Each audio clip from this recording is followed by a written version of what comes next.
পূর্ব লাদাখের গালওয়ানে রক্তক্ষয়ী সংঘর্ষের 2 বছর যেতে না যেতেই আবারও সীমান্তে সংঘর্ষে জড়িয়েছে ভারত ও চীনের সেনারা। গেল 9 ডিসেম্বর অরুণাচল প্রদেশের তাওয়াং সেক্টরে ইয়াংস্টে এলাকায় দুদেশের সেনার মধ্যে হাতাহাতি হয়। এতে উভয় পক্ষের বেশ কয়েকজন সেনা আহত হয়েছেন। এ ঘটনায় আবারও দুদেশের সম্পর্ক তলানিতে পৌঁছেছে। কিন্তু বারবার কেন সংঘর্ষে জড়াচ্ছে এশিয়ার শক্তিধর দুই দেশ? অরুণাচলের নিয়ন্ত্রণ নিতে কেন মরিয়া চীন?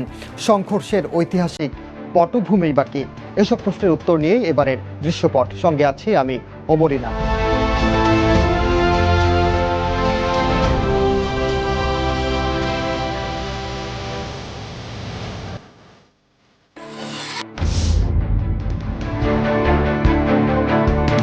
প্রতিবেশী প্রায় সব উপকূলের সঙ্গে উত্তপ্ত ও প্রতিদ্বন্দ্বিতাপূর্ণ সামুদ্রিক বিরোধ রয়েছে চীনের।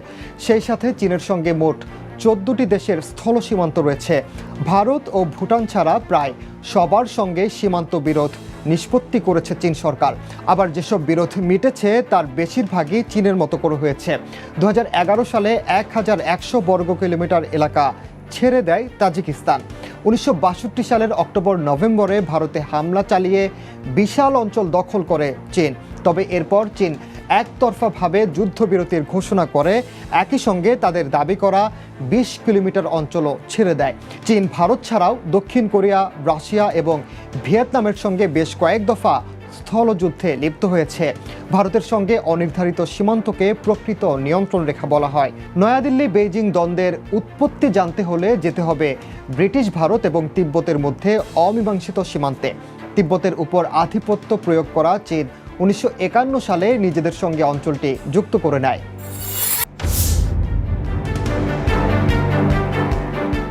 Line of actual control, LAC বা প্রকৃত নিয়ন্ত্রণ রেখা লাদাখের পশ্চিমাঞ্চল থেকে অরুণাচলের পূর্ব পর্যন্ত প্রায় 3500 কিলোমিটার অঞ্চল পর্যন্ত বিস্তৃত। 1962 সালের পর 1967 সালে সিকিমে আরেকটি রক্তক্ষয়ী সশস্ত্র সংঘর্ষ হয়। তবে 1967 সাল থেকে 1975 সালে একটি দুটি বিচ্ছিন্ন ও ছোটোখাটো দুর্ঘটনাজনিত গোলাগুলি ছাড়া প্রকৃত নিয়ন্ত্রণ রেখায় তেমন বড় কোনো সংঘর্ষের ঘটনা ঘটেনি।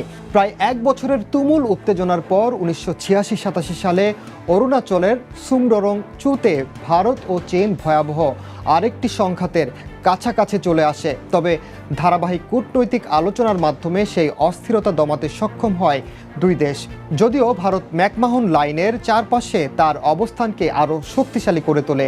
জলাধার নীতির উপর ভিত্তি করে উত্তর পূর্বাঞ্চলে সীমানা বিরোধ নিষ্পত্তি করে দুই দেশ। একইভাবে মিয়ানমারের সঙ্গে সীমান্ত বিরোধ নিষ্পত্তি করে বেইজিং। 1993 থেকে বিভিন্ন চুক্তির মাধ্যমে সীমান্তে সংঘর্ষ এড়িয়ে আসছে চীন ও ভারত। এছাড়া 1996, 2003, 2005, 2012 এবং 2013-14 সালে পারস্পরিক বিশ্বাস স্থাপন বা কনফিডেন্স বিল্ডিং মেজার সিবিএম নামক চুক্তির মাধ্যমে প্রকৃত নিয়ন্ত্রণ রেখায় স্থিতিশীলতা বজায় রাখার চেষ্টা করে দুই দেশ। 1993 সালে প্রথম চুক্তির উদ্দেশ্য ছিল সীমান্তে শান্তি স্থাপন করা। তবে যখন এই চুক্তি করা হয় তখনও দুই দেশের মধ্যে সীমান্ত বিরোধ ছিল। সীমান্ত বিরোধ নিষ্পত্তির জন্য জোর দিয়ে আসছে ভারত, অন্যদিকে এটি ঝুলিয়ে রাখে চীন। তবে একই সময়ে উভয় দেশের মধ্যে বাণিজ্য বেড়েছে নির্ভরতাও। অন্যদিকে সীমান্তে অবকাঠামো ও সক্ষমতা তৈরি করছে বেইজিং ও নয়াদিল্লি। 2013 সাল থেকে চীনা প্রেসিডেন্ট শি জিনপিং কৌশলগত অঞ্চল দখল করতে ও প্রকৃত নিয়ন্ত্রণ রেখার বাস্তবতা পরিবর্তন করতে বিভিন্ন পরিকল্পনা বাস্তবায়ন করতে শুরু করেন। 2013 সালে লাদাখে দেবসাং দিয়ে শুরু হয় বলা যায়। 2014 সালে চীনা প্রেসিডেন্টের ভারত সফরের সময়ও লাদাখের চুশুলে আরেকটি মুখোমুখি সংঘর্ষে লিপ্ত হয় চীন ও ভারতের সেনারা। আকসাই চীনের উপর নিয়ন্ত্রণ আরও শক্তিশালী করতেই মূলত লাদাখে পেশি শক্তি দেখিয়ে আসছে চীন।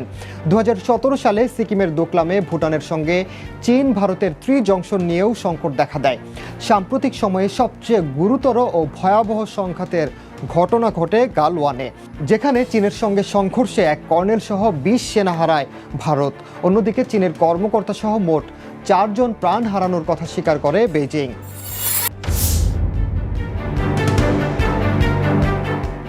1962 সালে ভারত চীন যুদ্ধের সময় অরুণাচলের অধিকাংশ এলাকা দখল করে চীন। যুদ্ধ জয়ের পর ম্যাকমাহন লাইন থেকে চীনের সেনারা ফিরে গেলেও সেই অংশের দাবি ছাড়তে নারাজ বেইজিং। শুধু তাই নয়, অরুণাচল প্রদেশকে বরাবরই নিজেদের ভূখণ্ড বলে দাবি করে আসছে চীন, আর তাই অরুণাচল দক্ষিণ তিব্বতের অংশ বলে দাবি করে বেইজিং। অরুণাচলের উত্তরে চীনের সঙ্গে বিতর্কিত সীমান্ত রয়েছে ভারতের, আবার পশ্চিম দিকে রয়েছে ভুটান, আর পূর্ব দিকে রয়েছে মিয়ানমার। উত্তর পূর্বের সুরক্ষা ঢাল বলা যায় এই অরুণাচল প্রদেশকে। অরুণাচলের উত্তর পশ্চিম প্রান্তে আবার তাওয়াং জেলা, যেখানে ভুটান ও তিব্বতের সীমান্ত রয়েছে। আবার তাওয়াং সবসময়ই চীনের নজরে। অরুণাচলের নিয়ন্ত্রণ নিতে পারলে সীমান্তের পূর্ব ও পশ্চিম দুই প্রান্তেই ভুটানকে প্রতিবেশী হিসেবে পাবে চীন, আর সেক্ষেত্রে লাভ বেইজিংয়েরই। কেননা ভুটানের পশ্চিম প্রান্তের সঙ্গে সংযোগ তৈরি করতে রাস্তা তৈরি করছে চীন। দোকালা থেকে গামুচিন পর্যন্ত রাস্তা সম্প্রসারিত করতে চায় শি সরকার। আবার সেখানে ভারতীয় সেনাদের নিয়মিত টহলও চলে। শিলিগুড়ি করিডোরের আরও কাছাকাছি আসা অন্যতম লক্ষ্য এখন চীনের, যা ভারত ও ভুটান দু দেশের জন্যই বিপজ্জনক হতে পারে বলে মনে করেন বিশ্লেষকরা।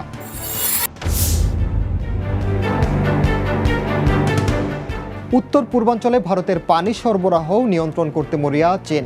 সে লক্ষ্যে একাধিক জলাধার তৈরি করেছে তারা, যেটিকে ভূকৌশলগত অস্ত্র হিসেবে ভারতের বিরুদ্ধে ব্যবহার করতে পারে বেইজিং। বন্যা, খরার মতো পরিস্থিতি তৈরি করতে পারে শি প্রশাসন। ভারতের মধ্য দিয়ে প্রবাহিত হয়েছে সাংপো নদী, যার উৎসস্থল তিব্বত। ভারতের অরুণাচল প্রদেশে প্রবেশ করার পর এই নদীর নাম হয়েছে সিয়াং। 2000 সালে তিব্বতে বাঁধ ভাঙনের জেরে ভারতের উত্তর পূর্বাঞ্চলে 30 জনের মৃত্যু হয়, আর সে সময় নিখোঁজ হন শতাধিক।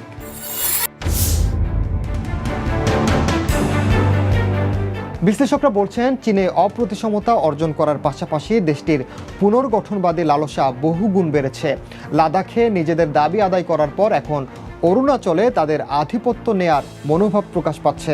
আর তারা বলছেন, চীন তার নিজস্ব দীর্ঘমেয়াদী কৌশলের মাধ্যমে ভারত মহাসাগর এবং প্রতিবেশী অঞ্চলে ভারতকে পরাস্ত করতে চায়।